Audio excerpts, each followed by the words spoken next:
दुनिया देखा कहाँ से कहाँ चल गए। बाप भैले बिसरी, मेहरारू भैले मिसरी।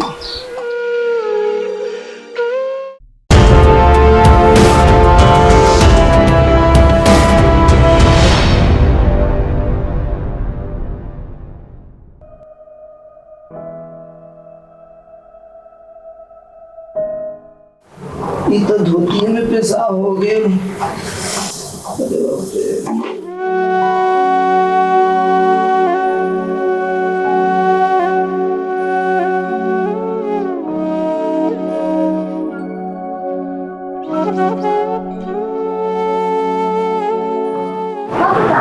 कथी रे?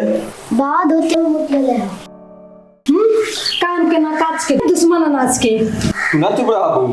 एगो काम काज से हैरान रहिले हाइ लोहा के पिराई से अलगे तू ना मानबे? हम त चुप रहबे करे जब होगा हर दिन बूढ़ा खगल मुतल धोवा।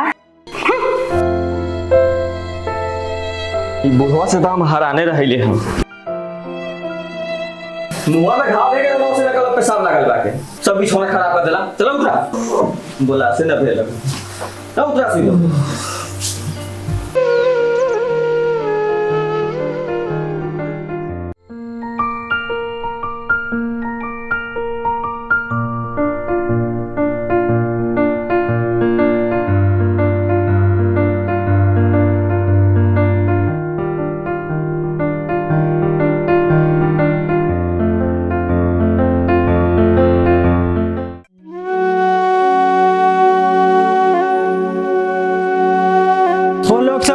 बिरजा भाटा बटाई हो अपना अपना बाप मतारी के जाके ले आवा हो।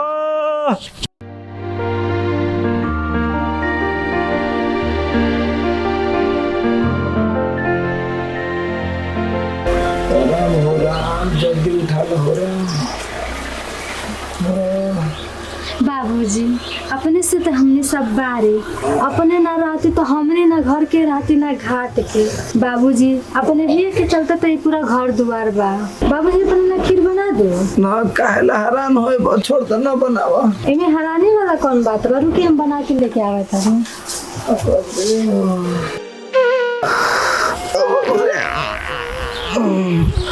धन्यवाद बहुत सरकार अपने के कि कमती में अपने साल भर में 4 दल वृद्धा भाता बंटवावे 4 बेर नीमन खाना तक खाए के मिलल।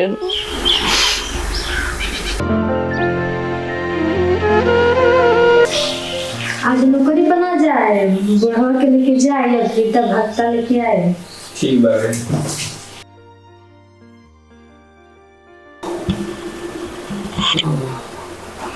ली बाबूजी खाएं।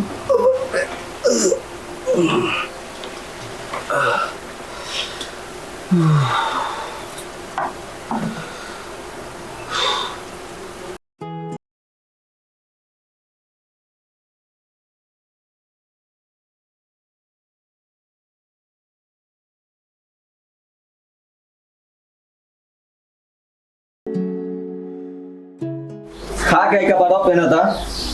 दवाई करावे ले जाई तरह का। कथी दवाई करे जो चला ना पूरा पीस में आवे तो दवाई होता ही। ये चले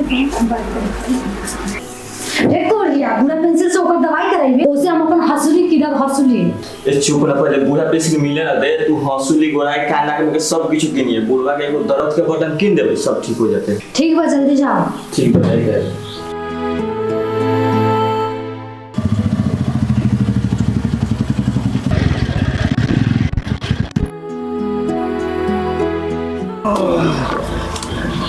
कहाँ बा ढेबो कहाँ बा ढेबो।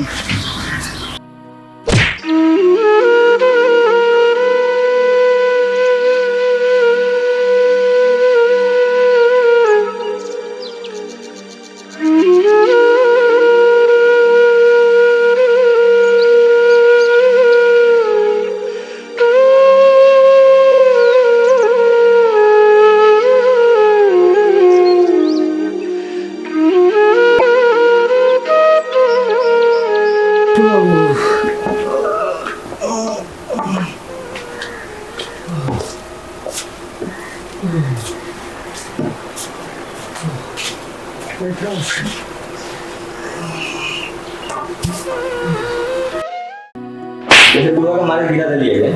तो क्या सुधरे वाला तो बुझ की बुढ़ा पे बोल घर गाय उके जे लेकर दूधवा बेचला ना तो रुपया ओखला वही लेखा बुढ़वा के तब बुढ़ा पीसी ना वालों के दाम नियस करला है बुढ़वा को ले करते बुढ़वा के तैया सेवा पानी कर खिया पिया ये लेखा रखना अब बुढ़वा ना रहतो तो घंटे डोले बेका हाँ ये बात तो सही कहले ये जी का कहता है पहले चंद्रा बाबू एगो बनारसी साड़ी किने रसन अपन घर वाला से एगो हमरे में किन दिना तो अभी हाथ में रुपया ना बा रुपया होई तो किन दे ना आज के आज हमरा चाहिए न तो आज से खाना पीना बंद जब साड़ी ना किने तब खाना पीना ना बनी खिसिया के लुका करे जा जन खिसिया हम करे जा बिहान के बिहान साड़ी किन के दिया दे अब कुछ बार ना करे जा अब तो क्या तो हंस जा राहुल हो ओ राहुल ओ ना सुनाई चाहो कथी कहे जा रहा ओ एगो नया जामा किन देता ता अच्छा रहित लेला जामा फाट गेल बा ओ अब बुढ़ारी में सलमान खान बनबा जौन हको वही से काम चलाबा को हाथ में रुपया पे ना बाके जामा पैंट पहन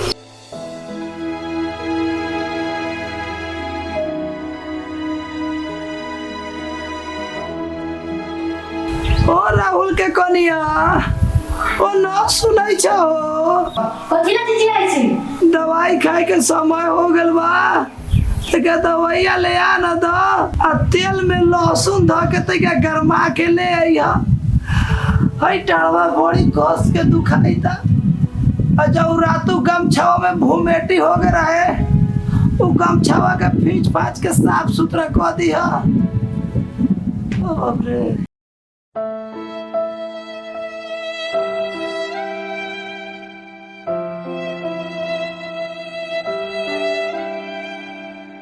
हमरा से घर के एको काम काज ना आवे या से सारा काम काज बंद काहे खिसिया बारू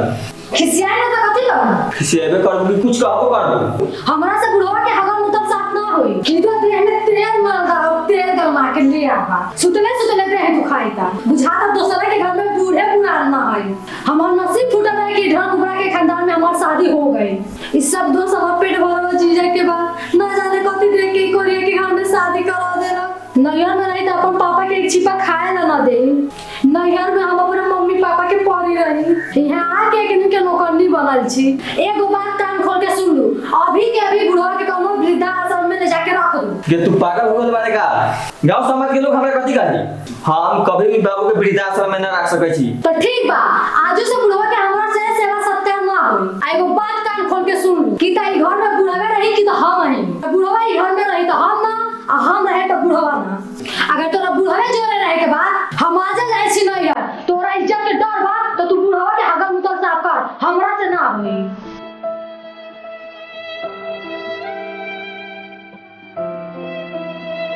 हम घरों वाली तो बात सही कही था बुढ़वा भर दिन बैठल रहले कोनो ना काम करले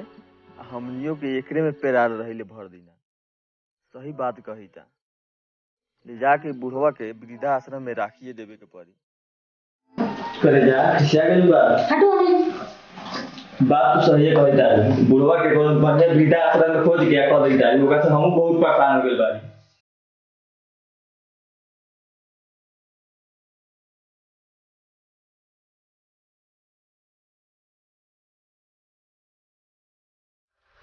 लो प्रकाश या तो हमरा घरे वो काम बा हाँ ठीक बात है जल्दी आइए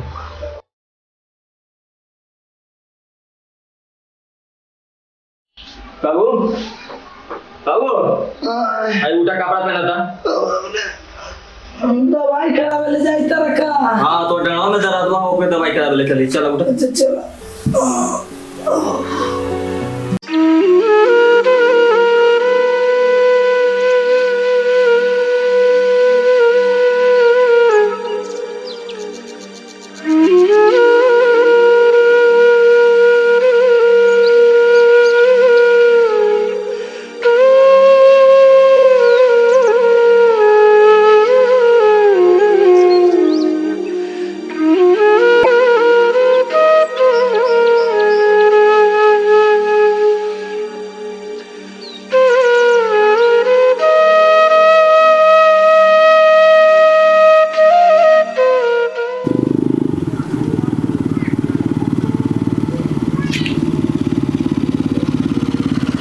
राहुलवा अपना बाबू के लेके केने गेल ना गेलो थे केने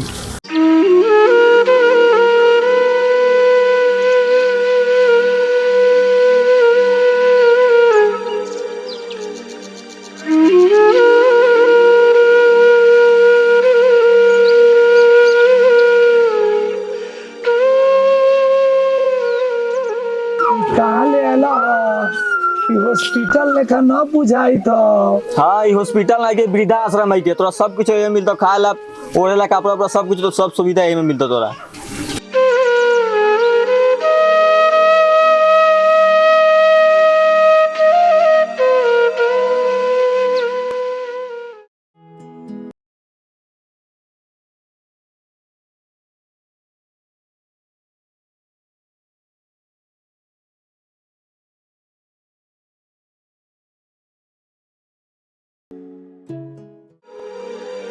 रे राहुल अरे रुक रुक रुक रुक रुक रुक अरे कहीं तारा भैया रे देख लिए वो तो बाबू के ले जाई रहले अकेले आवे छे तो बाबू कथी कहियो दीपलाल भैया बाबू घरे रहला हो ना तो एगो आदमी के ओकरे में हैरान होके पड़ित रहला हो पूरा गोड़ा पैमाल हो गए लिया वही से बाबू के ले जाके वृद्धा आश्रम में कर दिलिया वाह राहुल वाह जिला जवार के नाम तू रोशन कर देले बाबू के वृद्धा आश्रम में रह के बहुत अच्छा काम कैले वाह जौन बाप अपन जिंदगी भर के कमाई तोरा पढ़ाई लिखाई में लगा के तना पोस पाल के तोरे जवान कर देलौ ओकरे सजा दै छै जब तू हेती चुके तब तोहर माई ई दुनिया में तोरा के छोड़ के चल गेलौ वही दिन से तोहर बाबू हगल मुतल नहावन सुहावन सब साफ करलौ ओकरे सजा दै छै तू देखै छियौ तू कहिया ले जवान रहे वाला बारे तोरो एगो बेटा हौ तोरा पर पड़तौ तब तोरा था लागतौ थू बा तोरा ऐसा नलायक बेटा पर तोरा ऐसा बेटा के त घर में नटी दाब के मुआ देवे के चाही भैया हमरा के माफ कर दे हम घर वाली के बात पर के अमानदा हो के रहली तू हम आँख खोल देला अब वही जाई तारी अपन बाबूजी के ले आवे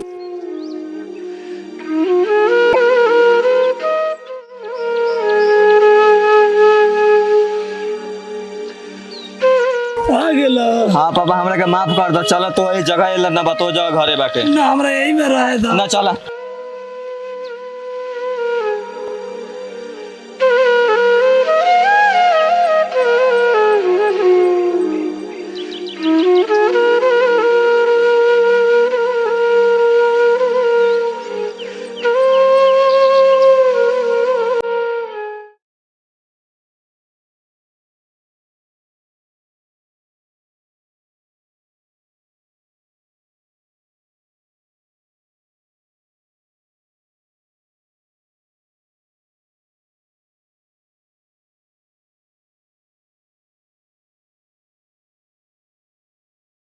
तो फिर सब कहाँ लेके चले आएगा?